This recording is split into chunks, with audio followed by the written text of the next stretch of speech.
watching Reason and Theology Live. The show concentrates on theological topics, historical matters, and philosophical problems with content ranging from introductory material to in-depth examinations. And now, your host, Michael Lofton. Welcome back to Reason and Theology, everyone. Your host, Michael. Hope everybody had a great weekend. Getting back into the swing of things here on a Monday afternoon. Doing a quick show with an announcement. Some really good news. We have an upcoming webinar where you'll have the opportunity to ask any kind of questions that you may have about Eastern Catholicism, and especially Byzantine Catholicism. And this is going to be led by Father Elias from St. Basil in Irving, Texas. He is going to be joining us via Zoom. In fact, you can click on the description to this show and you should be able to see a Zoom link that we're going to be meeting on. It will be January 29th at 12 p.m. Central, which is 1 p.m. Eastern Standard Time. And it is free. You don't need to do anything to be admitted. You just simply click on the link and you'll be able to join and, of course, ask any questions. And there will be opportunity for you to ask via video and audio or just via text, whatever you prefer. And Father Elias, of course, will give a talk on Byzantine Catholicism, what exactly it is, how it might be a little distinct from Roman Catholicism, yet in communion with the Pope. And of course, this is going to be open for everybody, not just those who are part of the Catholic Church, but even people who are discerning, joining the Catholic Church, or are Eastern Orthodox or Protestant, whatever. So again, you can just click on the link, the Zoom link on January 29th. And again, it's in the description to this video and you should be able to join. Now, we're going to be talking more about that. But I wanted to first see if there were any questions offhand. If there were, go ahead and put them in the live chat there. Make sure to tag me at Reason and Theology. I'll do my best to answer any questions about this event. Again, it's going to be led by Father Elias. He is from, he's the pastor of St. Basil the Great in Irving, Texas, which is the parish, and he's also the priest who's over the outreach here that I have for the home chapel. And y'all might be aware that we recently had our first Divine Liturgy on Saturday with Father Elias, and it went really well. And in fact, I can give y'all an update here on that in a moment, but I first wanted to answer any questions that y'all may have about the upcoming webinar, again on January 29th. Let's see. Yeah, some really good question here. How to prepare for participation in the Divine Liturgy if you're unfamiliar with it. Well, first of all, there are some preparatory prayers that I can put in the description to this video if you would like, or I can just put it in the comment section whenever this posts on YouTube. And they're not very long. They're pretty simple, but they're really great to prepare for the liturgy. So there are those preparatory prayers. But for somebody who's unfamiliar with it, you might want to watch some videos first of the Divine Liturgy of St. John Chrysostom. Most likely, if you're going to an Eastern Catholic Mass, it'll probably be that, but there are some other Eastern Catholic churches that do have some different liturgies, but a lot of them tend to be the Divine Liturgy of St. John Chrysostom and occasionally that of St. Basil, but odds are you'll probably be attending an Eastern Catholic church that is celebrating the Divine Liturgy of Chrysostom. You might want to look up some videos of that just so you're kind of familiar with what all is going to happen. Now, if you've already been to a Catholic or Roman Catholic Mass, you are going to be generally familiar with the outline of the liturgy. That will be familiar, the general structure. But of course, you're going to notice that some of the prayers are different and some of the ways of doing things is different. So there are definitely differences, but they're not substantial differences. The skeleton of the liturgy is always the same, but you'll notice some distinctives. So maybe look up some videos of Eastern Catholic liturgies on YouTube, just so you kind of have an idea of what to prepare for. It's also good to maybe try to touch base with the priests in advance. Usually their information is available on the parish website, so I want to touch base with them. Let's see. Looking through here. Let's see. Is there a good Byzantine Catholic study Bible I can get? I have not seen a Byzantine Catholic study Bible yet. Closest thing to it is this. Let me grab it. Hold on.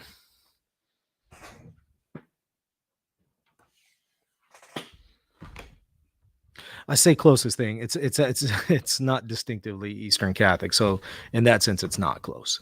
But in the sense that Eastern Catholics highly value the Church Fathers, there is the Ancient Faith Study Bible. Now, this is again not a distinctively Eastern Catholic study Bible. In fact, it's not distinctively Catholic itself. The study Bible notes come straight from the Church Fathers. It's just a compilation of different patristic study notes. So you can see here the footnotes, Rabanus Maurus, Athanasius, all kinds of church fathers, Augustine, Chrysostom, Gregory of Nyssa, Bede. So you get Ephraim the Syrian. You get a whole bunch of Eastern and Western saints. So it's very good in that regard. And this is compiled actually by Catholics, Orthodox, and Protestants. But there's nothing really harmful in here. It's just, again, a compilation of church fathers. That's the kind of closest thing that I can think of insofar as Eastern Catholics highly value patristic exegesis. But again, it's not distinctively Catholic, let alone Eastern Catholic. Now, if you are familiar with an Eastern Catholic study Bible out there, please let me know. I have not heard of one yet. So let's see what else we have here. Let's see. Is it correct to assume that Eastern and Western theologies can agree on the same dogmas, even if the path to these dogmas is different? That's correct. Of course, Eastern Catholic and Roman Catholics are going to accept the same dogmas. I mean, it's not as if the magisterium is different for one group as opposed to the other. The obligations of assent are the same for every person who is a Catholic, whether Eastern or Latin. Now, the way in which those dogmas and doctrines are expressed is going to be distinct. But again, those are accidental features, the way in which something is expressed. Substantially, the doctrine is the same. But again, in the way in which it's expressed or articulated or situated or practiced, that is going to differ between different churches that are in the same communion in the Catholic Church. But again, the Holy Spirit allows for that kind of leeway. The church obviously allows for that kind of leeway as long as the substance of the proposition is being affirmed. It can be expressed differently, such as purgatory, for example. Right? I mean, it's going to be affirmed by East and West for those who are Catholics, but the way in which it's affirmed in the East is going to look a little different than Latin Rite Catholics. So, but even among Roman Catholics, Latin Rite Catholics, there's differences in perspectives on purgatory. So even within just Latin Catholicism, you have differences in the way it's articulated. So, all right. Well, yeah, good question. Let's see. What's the biggest difference between Byzantine Catholicism and Latin Catholicism? Wow. Where do we start? I mean, again, none of these differences rise to the level of dogma or substantial differences. There's nothing that's to that effect, right? We share the same doctrine, worship, and government, but again, the style of worship, the approach to doctrine, the expression of doctrine, the way in which the government is organized is going to be distinct, right?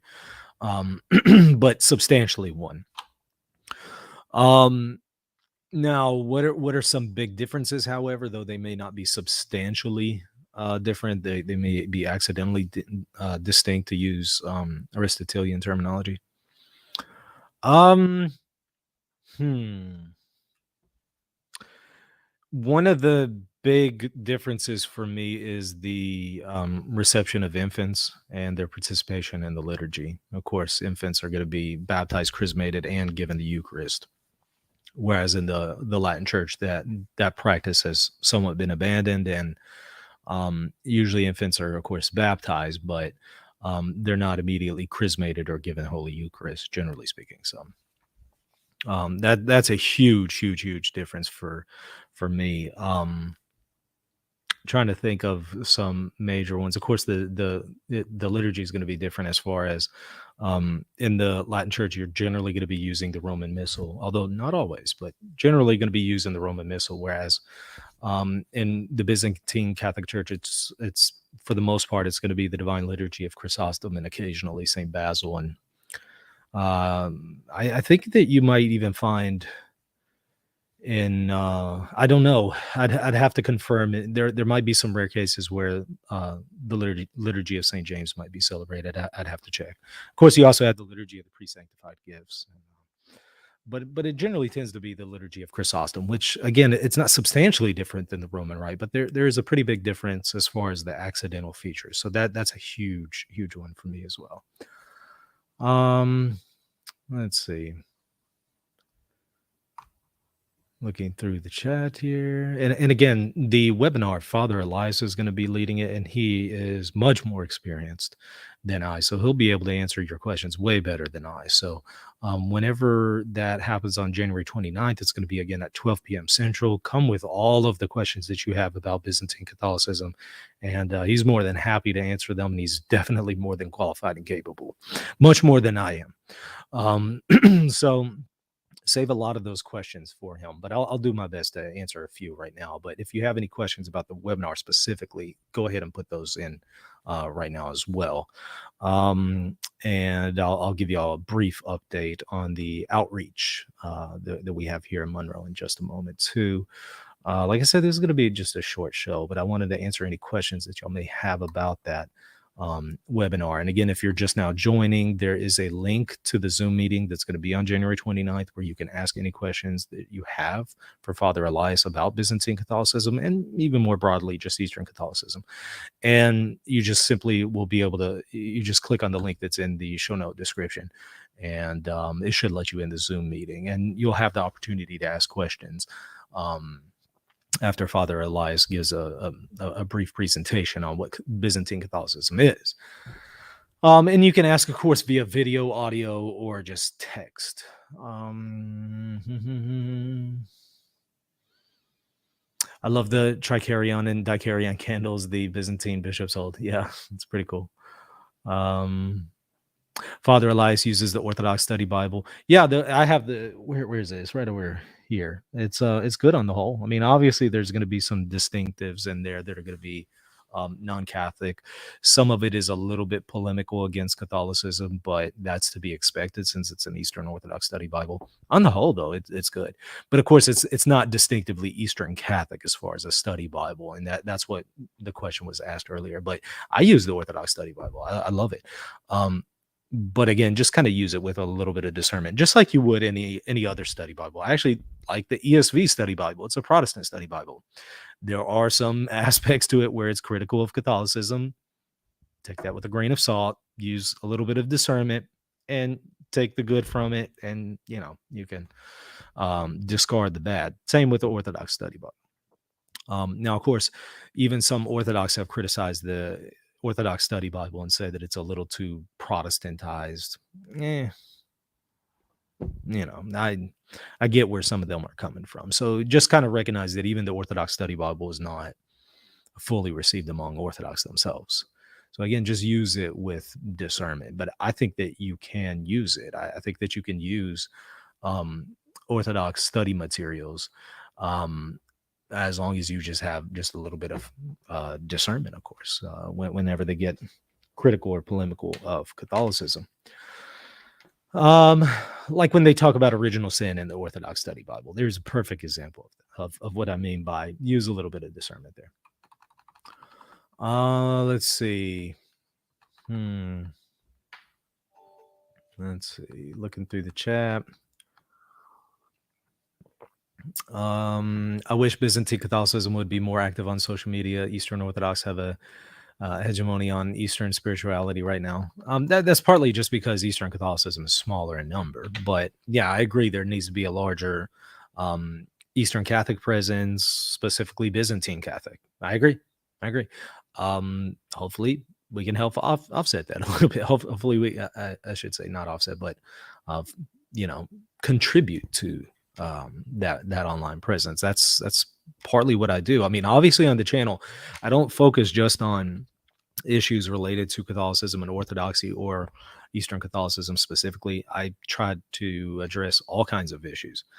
But if you haven't noticed, I mean, I definitely am trying to fill a lacuna there, and that is by providing some Eastern Catholic material. I mean, that should be obvious in the opening video where you see an Eastern Catholic liturgy being celebrated. So I agree. There needs to be a stronger online presence. So let's make that happen.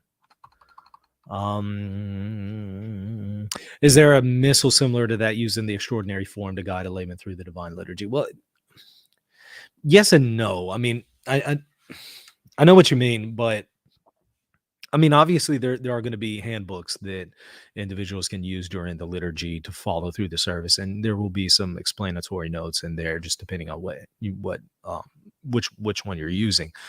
And that's obviously like the Roman Missal. Now, when you say that will guide a layman through the divine, are you just saying guiding as far as just kind of giving you the service order, or are you saying guide as far as a commentary? I mean, that the former is going to be pretty popular. The latter, actual commentary with the text in there it might be a little bit harder to come across. I'm not saying it's not out there, but nothing jumps to mind immediately. Generally, what you're going to have are different handbooks that laity can use to follow the service and to know what part they are to chant or pray. Not that there's really a difference between the two, right? Singing is praying twice. So, but it tells you your part as an individual in the congregation. That's pretty accessible, right? I mean, you can find it online right now for free. And generally, if you're attending an Eastern Catholic parish, they'll have something available. Now, I'm not saying it's going to be in the pew, because a lot of times there aren't any pews. So generally, you stand during most of the liturgy. So a lot of times there aren't any pews. But there will be something available when you enter into the church to help guide you through the liturgy. So yeah, there generally is something like that. But even if there isn't, you know what? It's actually not hard to follow along. At this point during the liturgy, I don't even follow really a handbook. I know the liturgy that I attend. I know how it goes, just because after you've gone to it a few times, there are some propers, obviously, to use a Western term. There are some commons and there are some commons and there are some propers, to use a Latin term, but for the most part, it's pretty easy to pick up, because there's a lot of those commons, right? There's a lot of stuff that's the same every liturgy, so you end up kind of picking up on how to do it pretty easily. Let's see here. I'll give you all an update here in just a second about the outreach, but let's see the Orthodox Christian Pocket prayer book that's for sale in the Antiochian Village online store that has the entire liturgy in it. Yeah. Let's see. It's nice about the Eastern Rite is all the chanting, or the liturgy is all chanting. It helps with memorization. Right. It does. Even like the Our Father or something is chanted, or the Creed. All of it is chanted. So it's pretty easy to pick up. During your discussion with Father Matlack, Father Deacon Dragani, and Dr. McCollum, I don't know, is Nathaniel doctor? They seem to on a whole, I mean, he might as well be. He's pretty pretty bright guy.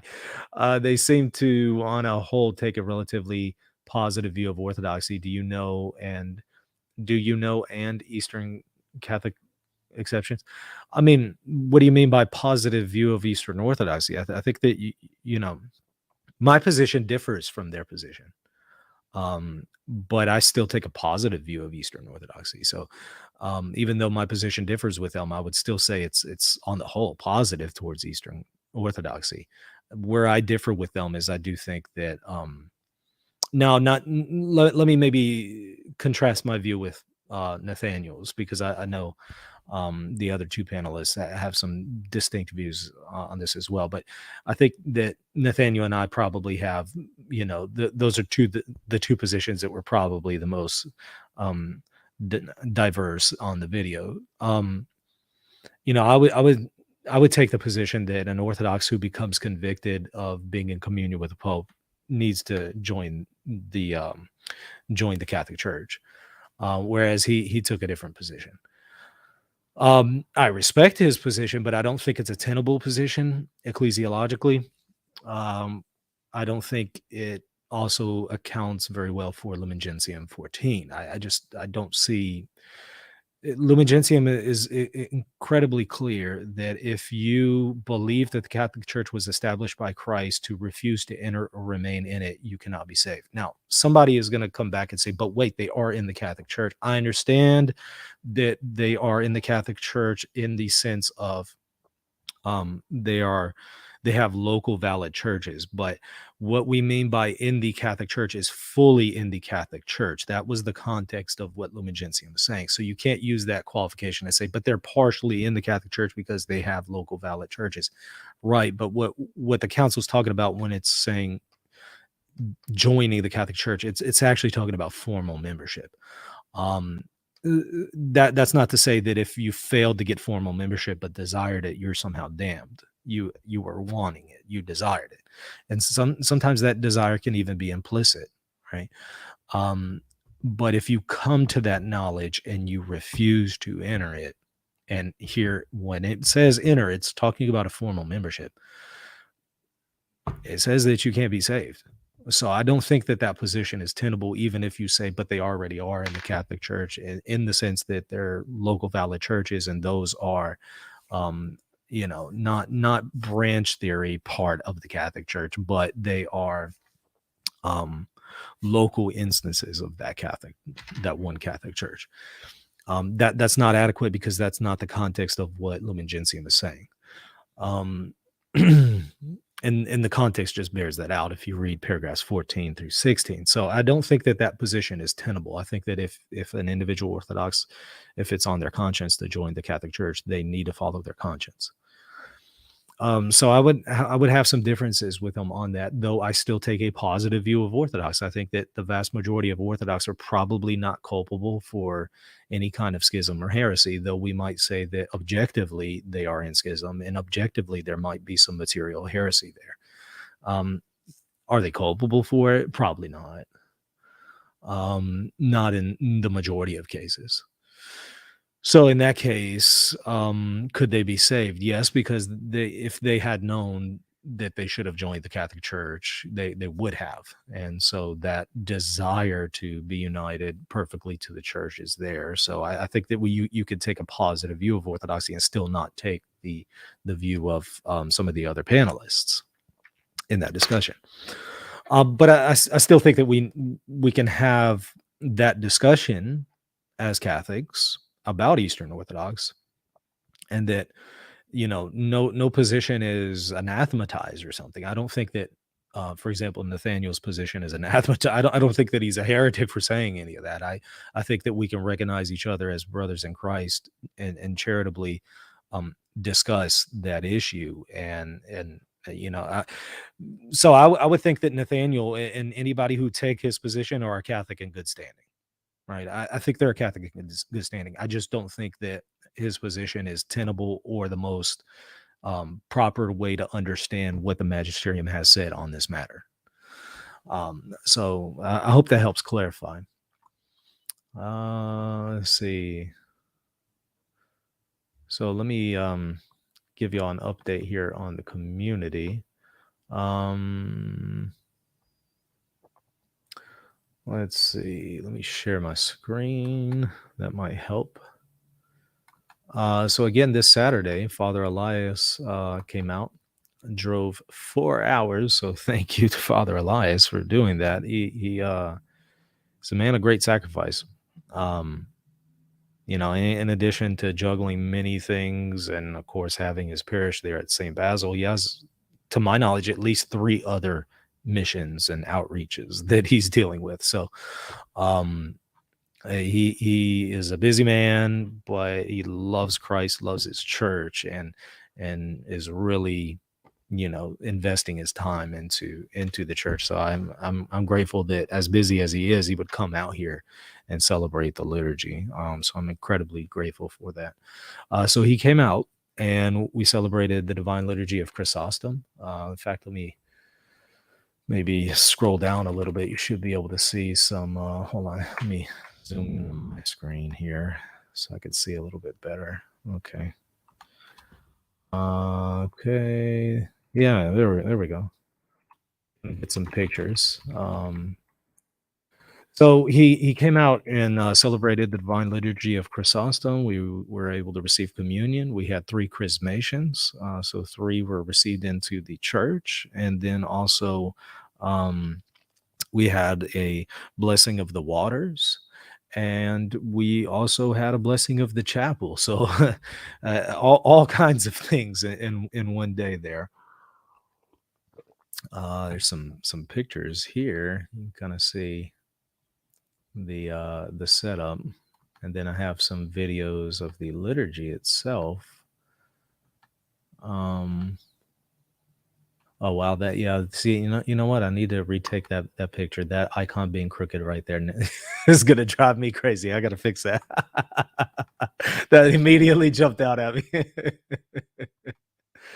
Oh, that's funny. Okay, let's see. Yeah, so you get an idea of the setup, and then I have some videos of the service itself. Let me go to news.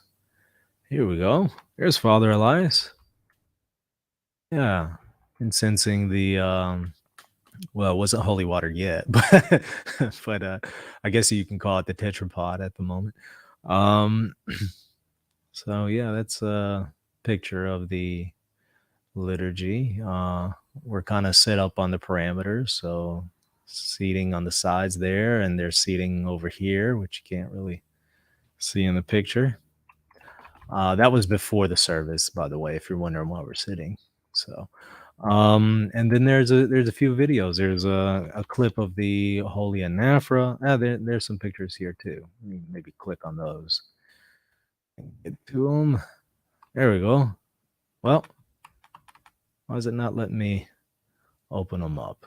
Oh well, you can just go to laeasterncatholics.com and you can look at the pictures individually, but you can see the videos here. There's one of his homily, Holy Anaphora clipping or clip. There's a blessing of the chapel clip.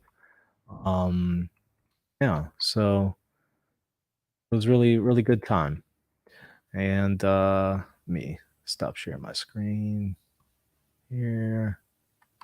See if I can see the chat. All right. Let's see. All right. Happy that Michael's whole thing is going well. Thank you. I was a little concerned because it started raining and there were threats of it snowing. So we had a handful that had to cancel because they were going to be coming from out of town. But we still had a good turnout and good gathering together, and it was a great liturgy. And again, incredibly grateful for Father Elias, and also there was Nicholas, who was a server at the mission in New Orleans, who drove out with some of his friends, and he helped serve the liturgy, which was incredibly helpful. So, and I had the unfortunate task of being cantor, and not that it's unfortunate as far as the service, as far as doing it, but unfortunate since I am not a cantor. So I had to do my best there. But yeah, it turned out really well. But I'm grateful that at least I didn't have to be the cantor and a server all at the same time. So it was really helpful that Nicholas came out here. Let's see. Looking through the chat here.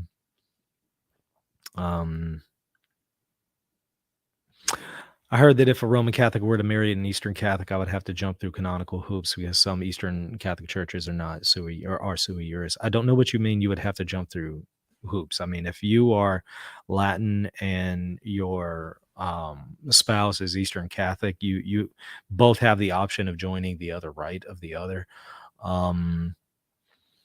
And if you're trying to determine which jurisdiction the marriage would be under, you could decide that for yourselves. Like y'all could either go to a Latin parish or the corresponding sui juris church and have the marriage ceremony there.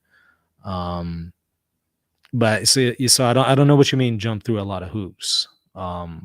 Since you're getting married, the spouse has the option of joining the transferring their right to the other spouse's church if they wanted to. It's not necessary. It's not required. Let's see. Are you planning on switching rights officially? Why or why not? Yes. Yes, I've requested and we'll see how that goes. I'm pretty confident that will be accepted. Why or why not? Now that's a good question. Give me 1 second. I'm going to step away. I didn't actually anticipate doing the show this on, but I do want to answer that and a few other questions I'm seeing in the chat. Y'all give me 1 second to take a quick 2-minute break. I will be right back. Give me 1 second, y'all. This is the fun part of doing shows live. You have to take quick breaks here and there. So give me 1 second, y'all.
All right, sorry about that.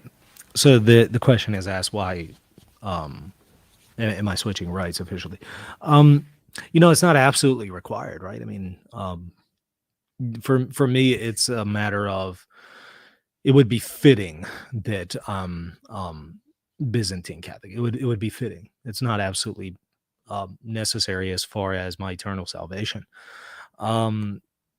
But it would be fitting for multiple reasons. My spirituality is much more Byzantine than it is Latin. And that's been the case for quite a while now. And I don't think that's going to change at this point. I think that's going to continue to be the way it is.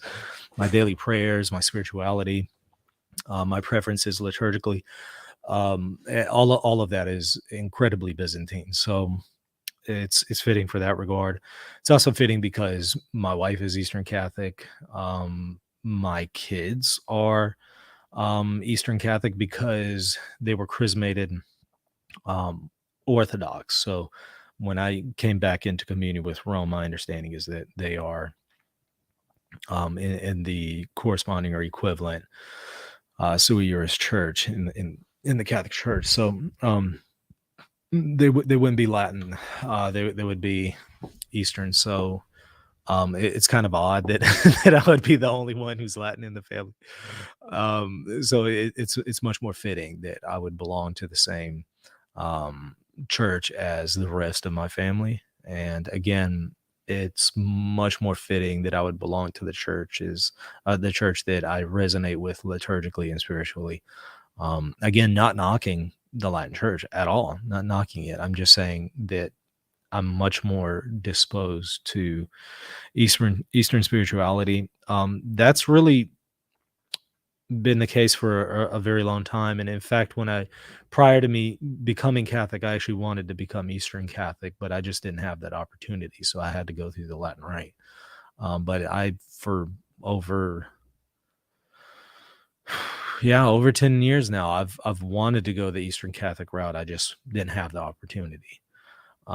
So again, I had to go through the Latin Rite, and again, not knocking it. I think that the Latin Rite has many great gifts to offer to the church. It's just that I have preferences for the Eastern gifts. That's all. Especially Byzantine, right? Because there's non-Byzantine Eastern Catholic churches, and those are great too. But I have much of a more Byzantine preference. So, I don't know if maybe part of that was informed by my upbringing in the Middle East, possibly so. Some of that is also just because of the time that I've spent at the Divine Liturgy of Chrysostom has really formed my spirituality. My time with the Jesus Prayer has really formed my spirituality. So, pretty much everything that I do spiritually is some form of an Eastern prayer, whether it's the Typica, Vespers, the Rule of Pachomius, the Jesus Prayer, the liturgy that I prefer, which is going to be the Liturgy of Chrysostom. It's all Eastern, so it would just be fitting that I would belong to that church. But again, not necessarily out of salvation, or something like that. So that's for me why I'm in that process. Tay says, "We are sure you have a beautiful voice, Michael." Nah. And I also don't even know how to read music, so there's that problem as well. So got a lot of work to do there. Let's see. That's let's see. Okay. Well, did y'all have any other questions about the webinar? I'm trying to see if I can see any. Again, that's going to be on January 29th at 12 p.m. Central, led by Father Elias. And you can ask any questions about Eastern Catholicism then.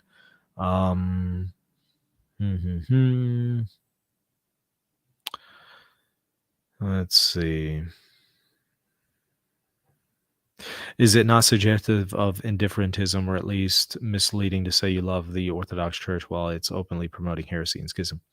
No, I don't think it's misleading or promoting indifferentism, because we have to say, in what sense do we love it, and what sense are we critical of it, right? They're not going to be in the same way. In the sense in which I would say I love Orthodoxy, it would be in the good things that it's preserved, right? In the areas I'm going to be critical of it is going to be in the areas it has not preserved, such as communion with the Pope, and condemning some Orthodox, at least condemning the Filioque or something like that. So, I think that one can be both appreciative of Orthodoxy and complimentary of it, and yet critical of it at the same time, but just in different ways. And so that's not indifferentism. It's recognizing that whatever good it has belongs to the Catholic Church anyway. Whatever good the Orthodox has belongs to us. So it belonged to us to begin with.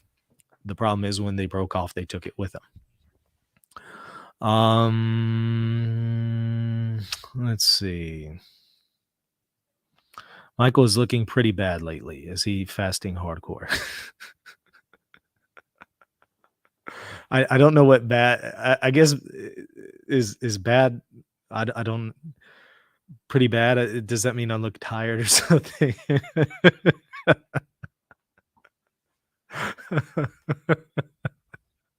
I don't know what you mean by that, Sojourn. You're gonna have to explain there in the comment section. What do you mean by bad? Are we talking Michael Jackson bad? Are we talking like, man, you need to get some sleep bad? Like, which one is it there? Is he fasting hardcore? So man 7 says, yes, explain bad. we need clarification on the nuance of bad there. I've been doing keto for a while now, and very low calorie.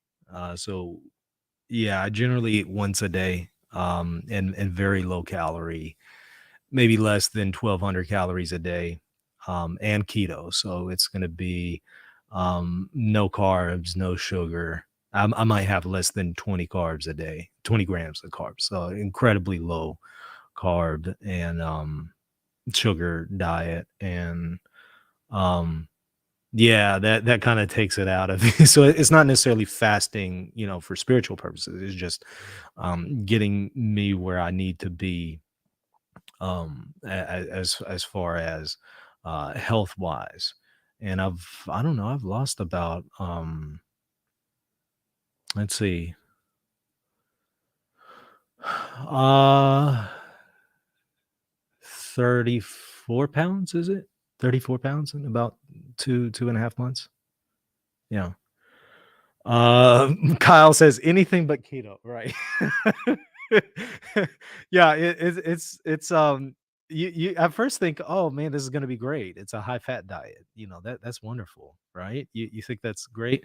In fact, it's not. It's you can't eat anything because how many things are there out there that are high in fat but have no carbs? Very few things. So there's just not a whole lot of variety, at least that's accessible to me on a daily basis. There's not a whole variety.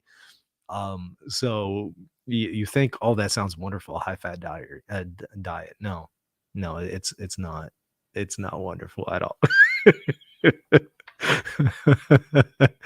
But it works, right? It definitely works when you're on a high fat diet with low carbs. Your body has to burn energy, so it ends up burning the fat as energy, since you're not supplying your body with carbs to burn fat. So it ends up making your body a fat burning machine throughout the day. When you're not even working out, it's burning fat. The problem is you have to be incredibly scrupulous to not consume more carbs than you should. Otherwise, it kicks yourself out of ketosis and you're not burning that fat. So it's hard to do. It takes a lot of discipline. There's definitely no joy in it. It's not fun at all. And you have to couple it with low calorie. You can't just do keto and have like 2,500 calories a day. I mean, you're not going to be burning enough calories. You have to mix it with low calories, right? So yeah, it's not fun. So that's probably what you're seeing here. So yeah, let's see. Looking through the chat. You didn't read my super chat. I didn't see the super chat. Let me go and see if I can find it. Okay, here it is. Is it true that things like the Dominion of Mary and Our Lady of Fatima require assent from all Catholics because they've been officially put into the liturgy as feast days? I love this question. This is from Sean Matthews. And by the way, thank you for the super chat. Yeah, I've talked about this before. I've spoken about what I call liturgical assent.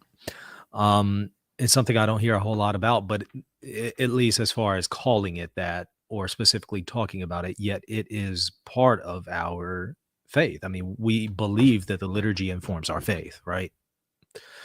That's pretty straightforward. That's pretty common in Catholicism. We believe that the liturgy informs our faith. That's standard. But the question then is, okay, well, liturgical feast days, don't those then inform our faith? So if we have in the Eastern Catholic tradition the Dormition of Mary, that Mary died, doesn't that inform our faith? Doesn't that impact our faith? Isn't it then shouldn't we then say that at least you cannot adopt the position that she didn't die at that point? Because this is in our liturgical tradition, at least the Eastern traditions. So how can you say that you can adopt the position that she didn't die when you're in communion with Catholics that have a liturgical feast that she died? I mean, I'm trying to figure that one out. I mean, how can you just say that that's a theological opinion? Doesn't it carry a little bit more assent than that? Now you might say, well, it carries assent for the people who are celebrating it. Okay, but you're in communion with those people. So what does that say about you? So in my opinion, I don't think that you can adopt. I don't think it's a tenable position to say that Mary didn't die. How can you be in communion with Eastern Catholics then? Same reason why I don't think that you can call Palamas a heretic. So you're in communion with people who accept him as a saint, and Rome has accepted that as far as them venerating Eastern Catholics. So yeah, I I do think that there is a liturgical ascent that is owed to feast days. On the flip side, that applies for Eastern Catholics accepting certain distinctives liturgically that Rome has. Isn't there a Sacred Heart feast or something? You got to be able to accept that too, right? So let's see.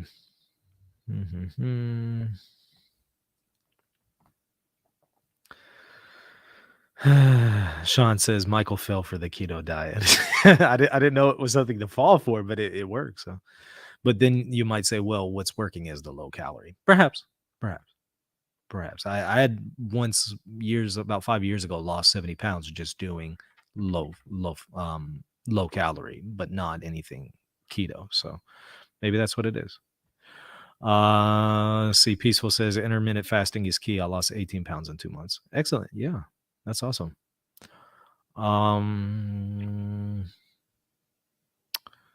See here. Any others?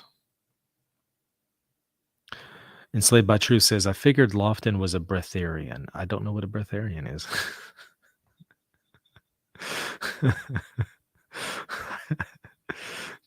New one for me.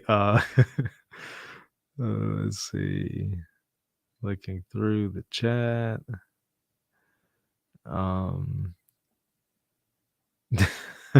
Lofton is being funded by Bishop Milan. Right. Wrong bishop though. I'm transferring to be under Metropolitan William. So close though. Let's see. Looking through here. Any others? Lofton is a Melkite enjoyer. Is that a bad thing? I do like the Melkites. So what? How is that a bad thing? I definitely like Arabic in the liturgy. So I mean the Middle Eastern aspect of the Melkites, definitely appreciate them. I know there's some criticism that you can offer against individual Melkites, and their perspectives on communion with Rome or something like that. But I like the Melkites. What's the big issue here? Thank you for the super chat there, Sean Michael. Since the bishops at Vatican II avoided defining dogma to be more pastoral, wouldn't they also avoid defining doctrine for the same reason too? I argued that they actually did solemnly teach Catholic doctrine in Lumen Gentium, paragraph 21, but that wouldn't be dogmatic. It would be definitive Catholic doctrine. So I argued that. But to your question, though, I guess I need more context. The bishops at Vatican II avoided defining dogma to be more pastoral. Wouldn't they also avoid defining doctrine for that? So are you saying that that's one of the reasons why you don't think that Lumen Gentium 21 is definitively taught? I don't think that the premise is even true. They didn't avoid defining dogma to be more pastoral per se. What they actually did is they avoided anathematizing positions and people to be more pastoral. Now, that does then have certain implications for dogma, right? If you anathematize something, the opposite proposition is dogma. I understand that they're related, but that was more what they were trying to get at, not necessarily avoiding making something definitive, but they were trying to avoid anathematizing people or positions. So not exactly the same thing as avoiding defining Catholic doctrine, but it's a good question. Okay. What is this prelest that people get accused of? What's funny is the very people that tend to throw out the word prelest and accuse people of prelest, to me, are the very people that I get the impression are under prelest themselves. What is prelest? Prelest is demonic deception. People who are deceived by demons to think that their position is correct, and in fact, it's doctrine of demons. That's what pre-lust is. It's a spiritual condition where you're deceived by demons. Generally, the people who are throwing out, not always, I mean, because I just kind of said that some people have that, in my opinion. But not everybody who makes that accusation is obviously under pre-lust. That would be accusing myself of them pre-lust by saying that these people, some of them are under pre-lust. But what I'm saying is the people who tend to be on the internet throwing out that term nonstop and accusing people of it, those are the people that I'm saying generally strike me as people who would be under pre-lust themselves. So hopefully that helps answer your question. All right. Well, again, check out the link there in the description. The Zoom meeting will be January 29th, led by Father Elias. He will answer any questions that you have about the Byzantine Catholic perspective and joining Byzantine Catholicism. So any question that you may have about it. Join us January 29th, 12 p.m. Central. Just click on that Zoom link that there is in the description. And yeah, you'll be able to ask him anything you want via video, audio, or just strictly text if you don't want to do video or an audio. All right. So hope this has helped y'all. By the way, if you can please, if you intend to join this webinar on January 29th, please let me know in the chat. Just put a comment there in the chat saying, I will be joining. That's all you have to do. Just so I can get an idea of how many people will be there. Because if it's over a certain amount, I'll need to bump up the Zoom plan to the next level. So just let me know how many of y'all are going to be participating so I can make appropriate accommodations for that. All right. Well, again, I hope y'all enjoyed it and hope to see y'all soon. We'll do another show tonight. Not exactly sure what it will be on, but we'll figure it out. We'll see y'all tonight, probably 6 p.m. Central, or maybe a little earlier. All right. That's going to do it. Till next time. God bless.